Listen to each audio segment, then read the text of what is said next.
This is the Moog that took so long to turn up. Some people say Moog, some people say Moog, some people correct you if you say Moog, but Bob himself is the leading man in sound manipulation, so I don't think he could say much if you misspell his name. So, or pronounce his name, rather.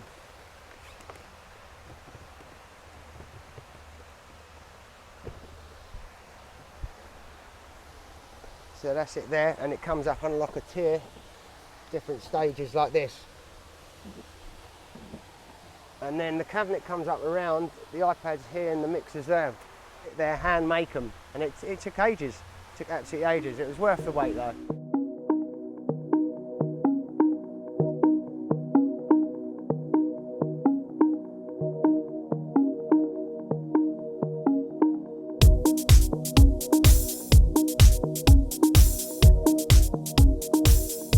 Getting into modular synthesis. Now, I've always been into synths from like 5 or 6 years old, but I probably owned about 30 in my time.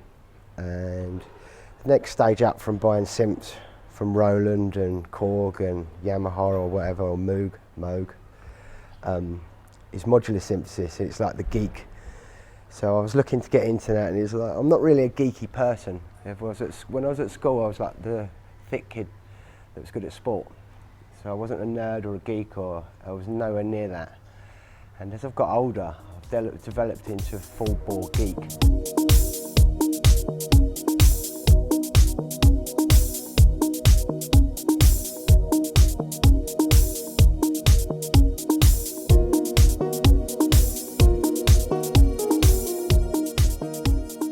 Basically 2 iPads.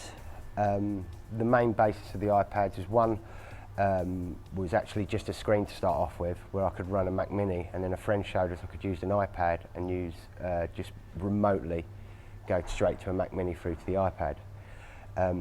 The left-hand iPad, I use an app called Moog Filtertron, and it's got like an oscillator, and I've loaded like about 40 samples into there of different bits that I've produced, and I'm running samples over the top.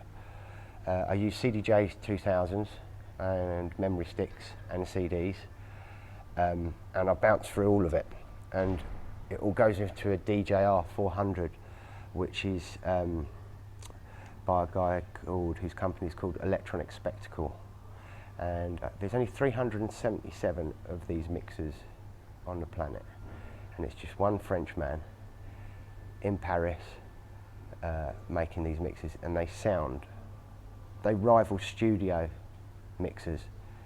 There's always been this huge difference between DJ mixing sound and studio mixers. At home I've got an SSL mixer, solid state logic, and I've got a Midas 32 track mixer. I would actually put my money on that mixer sounds better even as a studio mixer than both of them two.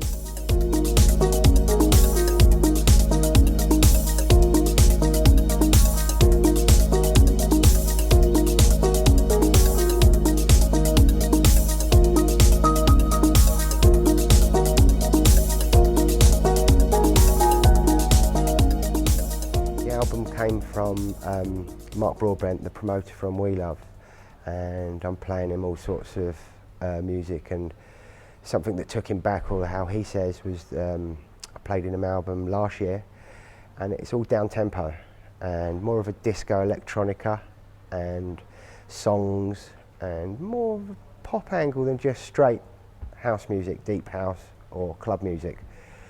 And he was quite taken back by that, so he says, because it was very different to the music that I played for him and that he's been booking me to play.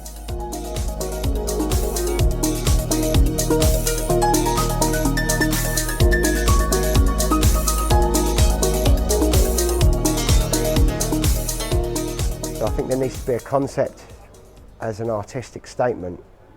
Now the technology's become so easy, anyone that can put 1 on a 2 and do a program can make music now, as opposed to being a musician. So I think if you're going to be an artist and just don't be like everybody else. It sounds so cheesy to say, but you don't choose music, it chooses you. You can't get rid of it, and it grabs hold of it and it will not let go. And it's as simple as that.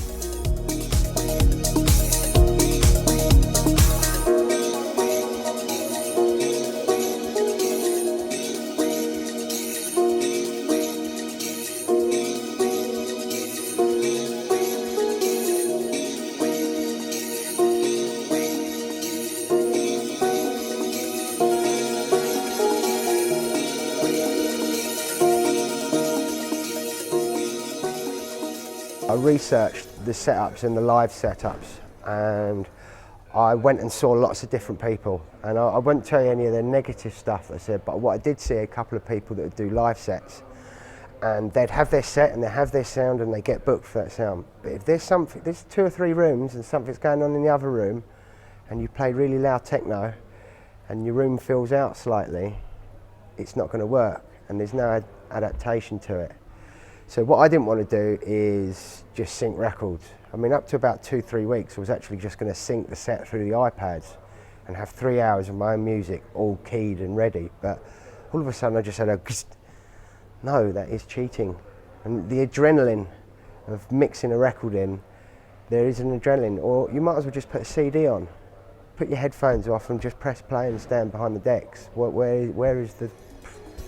That's not a performance, you might as well just press play.